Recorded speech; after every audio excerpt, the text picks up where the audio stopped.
Diciembre 18. Confía tu vida a Dios. Hoy han visto sus ojos que el Señor lo ha puesto en mis manos en la cueva en este día. De algunos me dijeron que lo matara, pero mis ojos tuvieron piedad de usted y dije, no extenderé mi mano contra mi rey, porque es el ungido del Señor. Juzgue el Señor entre usted y yo, y que el Señor me vengue de usted, pero mi mano no será contra usted. Primera de Samuel 24 del 10 al 12. El verbo agarrar puede significar apoderarse de algo por la fuerza o con rudeza, o conseguir algo por métodos sin escrúpulos. Cuando éramos jóvenes, a la mayoría de nuestros padres, nos habrían enseñado a no agarrar algo, sino a esperar hasta que nos lo dieran. Esto no es solo un buen comportamiento para los niños. Así está bien, solo no es un buen comportamiento para los niños. Para los creyentes es vivir bíblicamente. Después de que Dios rechazó al rey Saúl, David fue ungido como el próximo rey de Israel. El trono eventualmente sería suyo cuando Saúl muriera. Mientras tanto, Saúl persiguió a David durante años intentando matarlo. David sabía que lo único que hacía falta para dejar de vivir en el desierto y sentarse en el trono era que Saúl muriera. Entonces se presentó la oportunidad de poner fin a la vida de Saúl, de apoderarse de la seguridad, la protección y el reino que le habían prometido. Primera de Samuel 24, 2 al 4. Sin embargo, David se negó a poner fin a la vida de Saúl y tomar el trono. No sucumbió a la tentación de apoderarse de algo que solo Dios podía dar. El camino de David hacia el trono fue largo y complicado, pero decidió no tomar el asunto en sus propias manos ni intentar acelerar el proceso. En cambio, estaba preparado para esperar el tiempo de Dios y descansar en su providencia. ¿Imagina lo difícil que debe haber sido? Pero esta es una respuesta fiel, no tomar un atajo para salir de la dificultad, sino servir a Dios en la situación en la que nos ha colocado. Es el camino de David, es el camino de Jesús, quien se confió al que juzga con justicia, incluso hasta la muerte. Primera de Pedro 2:23.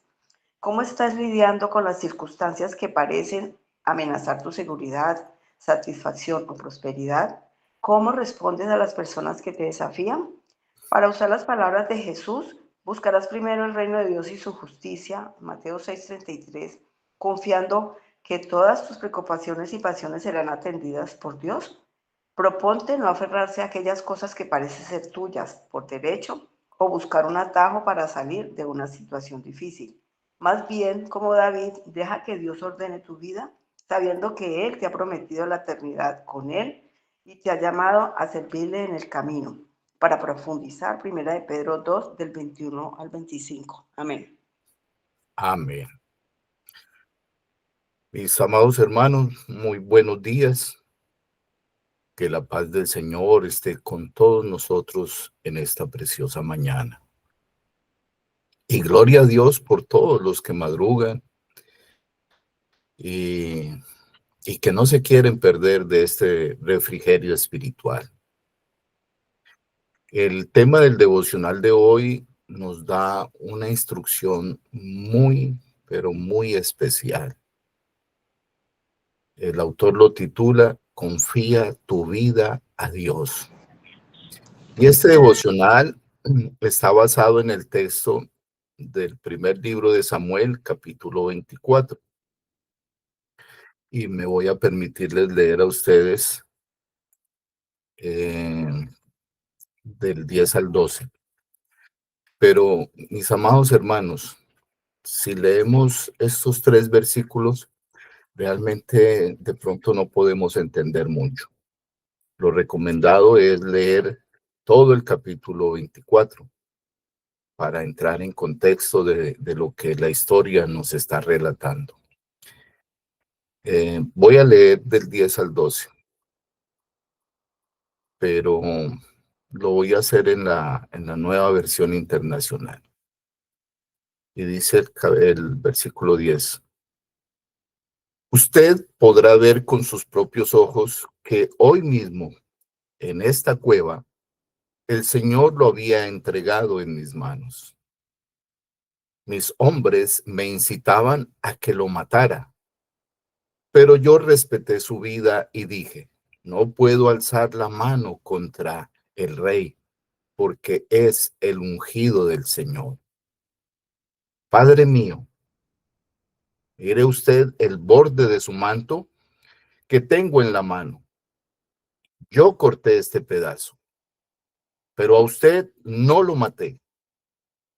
Reconozca que yo no intento hacerle mal, ni traicionarlo. Usted, sin embargo, me persigue para quitarme la vida, aunque yo no le he hecho ningún agravio. Que el Señor juzgue entre nosotros dos y que el Señor me vengue de usted, pero mi mano no se alzará contra usted.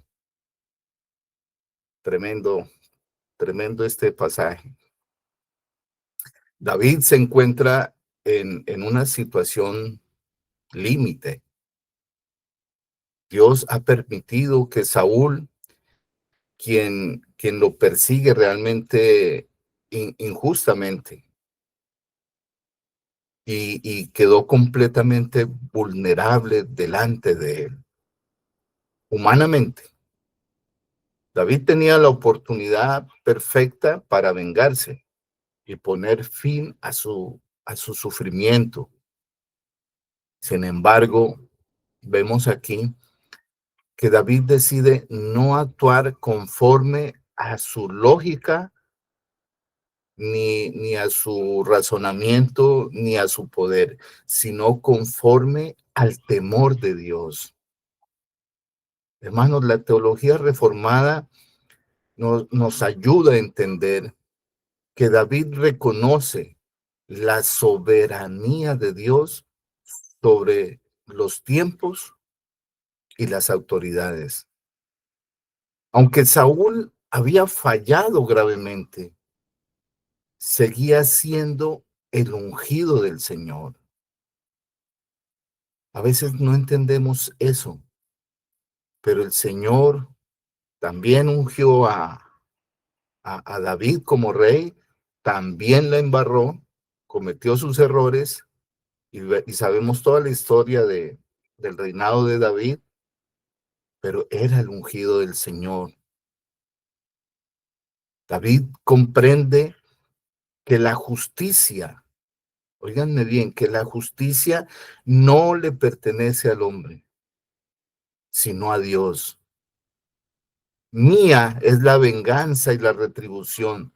A su tiempo, su pie resbalará, porque el día de su aflicción está cercano. Y lo que les está preparado se apresura. Eso lo encontramos en Deuteronomios capítulo 32, verso 35. Y esta realmente es la situación del rey Saúl con respecto a Dios, pero, pero ojo, mis hermanos, confiar en Dios implica renunciar a tomar venganza, aun cuando creemos tener la razón. David no niega su inocencia, pero ¿qué hace él? La presenta delante de Dios, quien es el que juzga con justicia. Además, David descansa en la providencia divina, sabiendo que Dios cumplirá sus promesas sin necesidad de que el hombre manipule los resultados. Mis amados hermanos, este pasaje apunta claramente a Cristo, el verdadero rey ungido, quien también fue perseguido injustamente y aún teniendo autoridad, no respondió con violencia ni con venganza. Jesús se entregó al que juzga justamente, confiando plenamente en la voluntad del Padre. Y permítanme leerles lo siguiente. Y en cuando le maldecían, no respondía con maldición.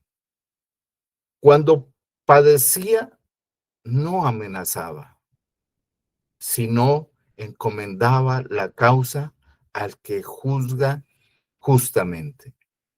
Eso está en Primera de Pedro, capítulo 2, versículo 23. Y mis amados hermanos, esta es la enseñanza que recibimos del Señor Jesucristo, nuestro Salvador. Ahora puedo preguntarme, ¿nosotros hacemos lo mismo? Miremos que ni los ángeles son tan atrevidos como nosotros. Y miremos lo que dice Judas, capítulo 1, versículo 9.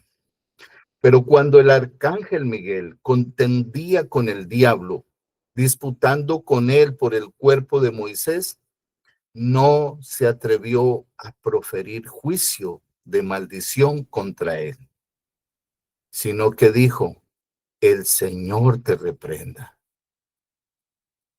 Por eso es que cuando nos referimos a poner por obra la palabra en nuestras vidas, es esto, que no reaccionemos de la misma manera como lo hace el mundo.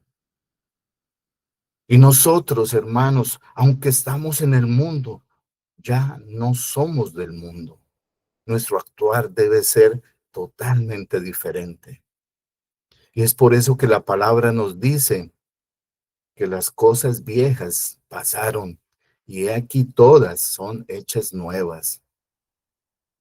Y Santiago también nos recomienda que escuchemos con mucha atención, que seamos tardos para hablar y muchísimo más tardos para enojarnos.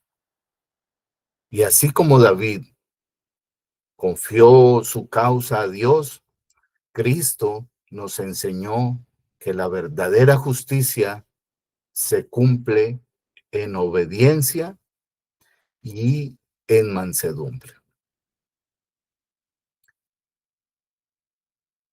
Mi hermano, mi hermana, que me estás escuchando, ¿acaso estás enfadado?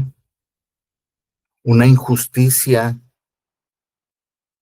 que te tienta a tomar venganza? Puede ser así. Hermanos, esta es la oportunidad de que confiemos nuestra causa a Dios, aun cuando tengas la oportunidad de defenderte por tus propios medios. Y descansa en que Dios es juez justo y actuará en su tiempo perfecto. Mis amados hermanos, en Proverbios capítulo 3, versículos 5 y 6 nos dice lo siguiente. Fíate de Jehová de todo tu corazón y no te apoyes en tu propia prudencia. Reconócelo en todos tus caminos y Él enderezará tus veredas. Hermanos, confiar nuestra vida a Dios es ante todo un acto de fe en su soberanía absoluta.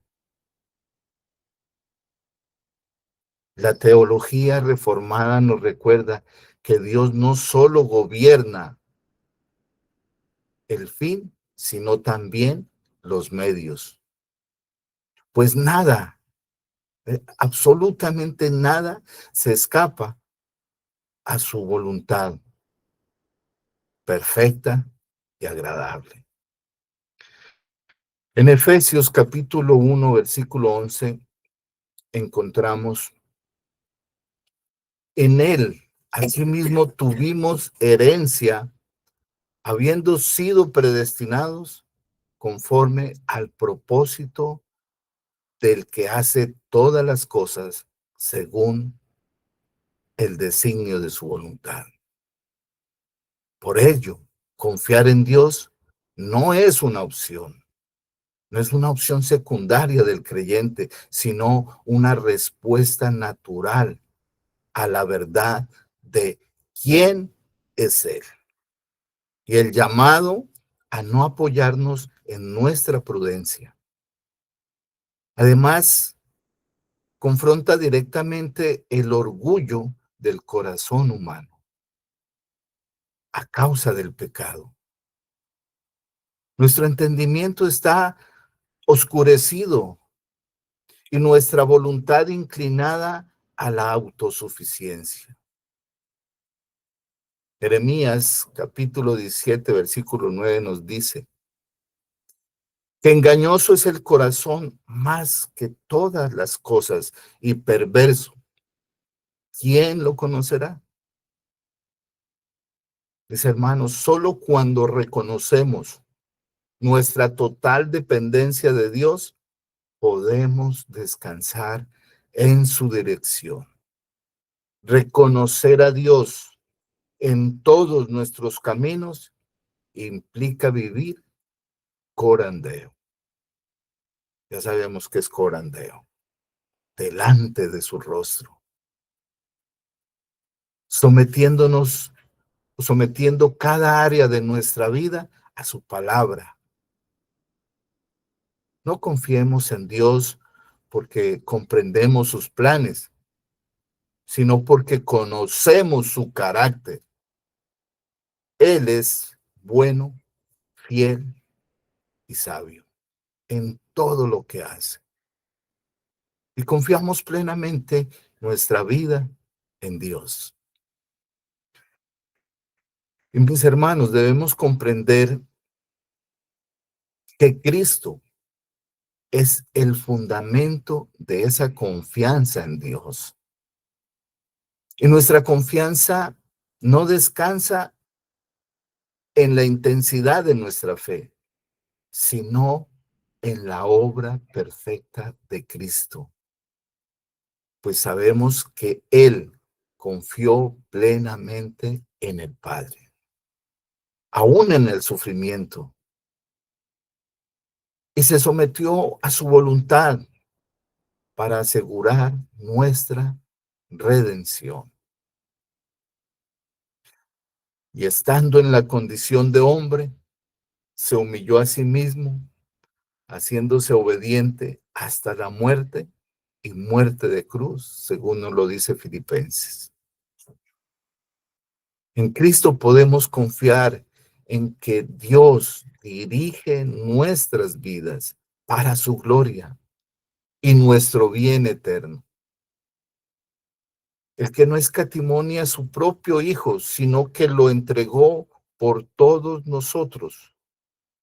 ¿Cómo no nos dará también con Él todas las cosas? Según nos dice Romanos 8:32. Personalmente considero que como raza caída que somos muy dados a querer arreglar las cosas por nosotros mismos. Y así nos lo dice desde el comienzo, desde Génesis 3:7, donde nos dice que entonces fueron abiertos los ojos de ambos y conocieron que estaban desnudos. Entonces cosieron hojas de higuera y se hicieron delantales. Pero ahora en Cristo debemos descansar en la providencia de Dios, sobre todo cuando el camino no es claro. Es cuando más debemos confiar nuestra vida a Dios. Hermanos, debemos vivir cada día confiando más en la gracia de Dios que en nuestro propio entendimiento. Por favor, examinemos si estamos intentando controlar un área difícil de nuestra vida. Si sientes que Dios te está llamando a rendirla a Él, pues si así es, entrégasela. No te niegues. Él es el único que tiene el poder para dar la solución. No olvidemos que el Señor nos dice, venid a mí todos los que estéis trabajados y cargados, y yo os haré descansar. Llevad mi yugo sobre vosotros y aprended de mí, que soy manso y humilde de corazón, y hallaréis descanso para vuestras almas, porque mi yugo es fácil y ligera mi carga. Hermanos, no es en nuestras fuerzas, es en el poder de Dios. ¿Quieres resolver ese problema que tienes y que te hace llorar? Entonces, entrégaselo al Señor. Y si en su voluntad está, Él lo hará por ti. Aunque puedes recibir 3 respuestas de parte de Dios: sí, no o espera en el tiempo del Señor. Mis hermanos, confiar en Dios implica soltar la ilusión de nuestra autosuficiencia. No significa que no pensemos o que no planifiquemos, sino que reconocemos que nuestra sabiduría es muy limitada y que Dios ve el panorama completo. Él no solo conoce el camino, sino que Él es el camino. Confiar nuestra vida a Dios no es un acto pasivo ni una emoción momentánea. Es una decisión diaria que nace de reconocer quién es verdaderamente Él. ¿Y quiénes somos nosotros? El corazón humano tiende a buscar seguridad en su propio entendimiento, en la experiencia, en los recursos o en el control. Sin embargo, la Escritura nos llama a una confianza completa y rendida en el Señor. Cuando entregamos nuestras decisiones, nuestros temores, nuestros planes, el futuro, todo está en las manos de Dios. Por favor, descansemos en su soberanía y en su bondad. Aunque no siempre entendamos lo que Él permite. Sabemos que sus propósitos son justos y que su fidelidad nunca nos falla. Y sabemos que a los que aman a Dios, todas las cosas les ayudan a bien. Esto es, a los que conforme a su propósito son llamados. Y para que aprendamos algo en esta mañana, óiganme bien, debemos reconocer a Dios en todos nuestros caminos, no solo cuando hay momentos de crisis. Recordemos las palabras de Job: Dios me dio, Dios me quitó. Alabado sea el nombre de Dios. Hermanos, entendamos algo más. Confiar en Dios no eliminas, con eso no se eliminan las pruebas, pero nos da paz en medio de ellas. Cuando Él dirige nuestros pasos, inclusive en los caminos difíciles, Dios siempre tiene un propósito. Y mis hermanos, con todo esto que he enunciado, quiero regresar nuevamente al texto base de Primera de Samuel, capítulo 24. Pero voy a leer el versículo 15 en adelante, donde dice la palabra: Jehová pues será juez y él juzgará entre tú y yo. Él vea y sustente mi causa y me defienda de tu mano. Y aconteció que cuando David acabó de decir estas palabras a Saúl, Saúl dijo: ¿no es esta la voz tuya, hijo mío, David? Y alzó su voz y lloró. y dijo a David: más justo eres tú que yo, que me has pagado con bien, habiéndote yo pagado con mal. Tú has mostrado hoy que has hecho conmigo bien, pues no me has dado muerte, habiéndome entregado Jehová en tu mano. Porque ¿quién hallará a su enemigo y lo dejará ir sano y salvo? Jehová te pague con bien por lo que en este día has hecho conmigo. Interesante análisis el que hace el rey Saúl de la actitud asumida por David. Y todo obedece a la confianza que tiene David en el Señor, quien es el que cuida su vida y quien juzga su causa. Pero para cerrar esto con broche de oro, miremos la conclusión del rey Saúl, y voy a leer del versículo 20 al 22.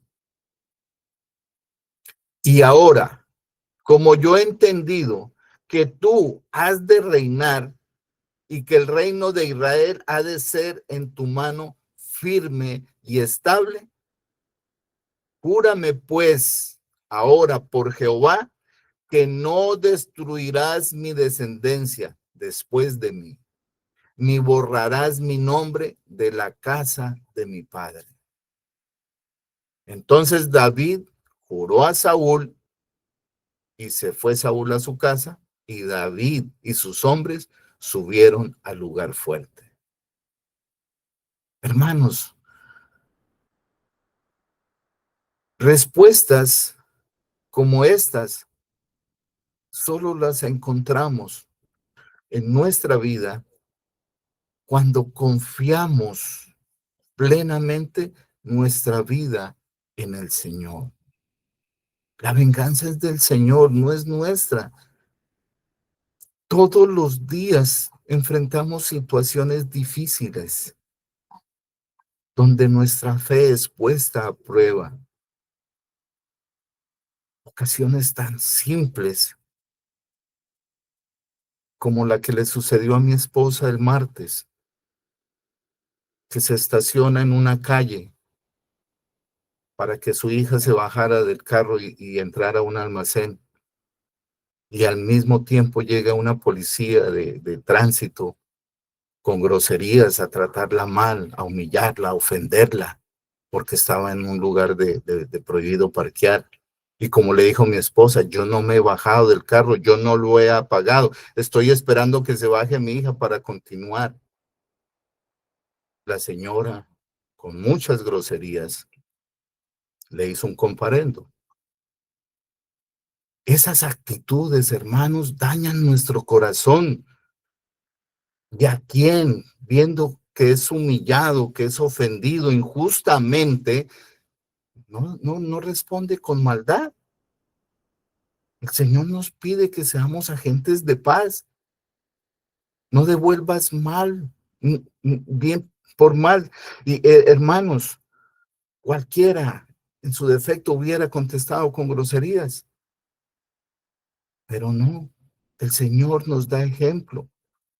Y ya leímos que Él, cuando lo humillaban, cuando lo ofendían, siempre enmudecía. Lo mismo nos dijo Santiago: escucha, no hables y no te enojes. Mis amados hermanos, no es fácil poner en práctica estas cosas en nuestra vida, pero a eso nos está llamando el Señor. Ese es el ejemplo que recibimos de nuestro Salvador. Procuremos que nuestra vida cambie, que nuestro viejo hombre, esa naturaleza agresiva, quede atrás y que realmente podamos nacer de nuevo. Espero que el Señor nos haya hablado en esta mañana, que este corto devocional, este mensaje del Señor llegue a sus corazones. Acompáñenme a orar, mis hermanos.